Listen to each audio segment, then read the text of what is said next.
I am digging a hole to put in a dogwood hybrid, and I just wanted to point out the soil here is pretty funky, and also point out like how human bias could lead me astray. So when I look at this soil, it reminds me of the soil in a different habitat that I've been working in that is actually quite acidic.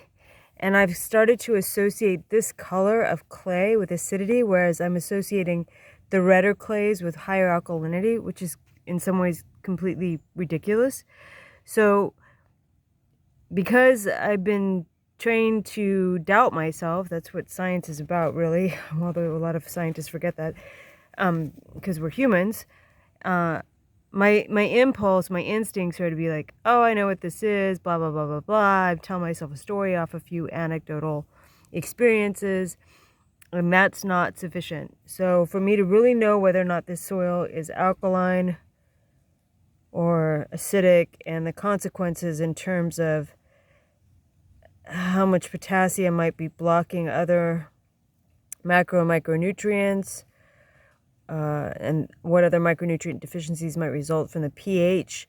I can't make any assumptions. I'd have to come in here and actually do a soil analysis. Now, a lot of times, most people don't want to pay for a in-depth soil analysis. They're not that expensive, but it's just another added expense, and this is not a great economy to have an added expense in.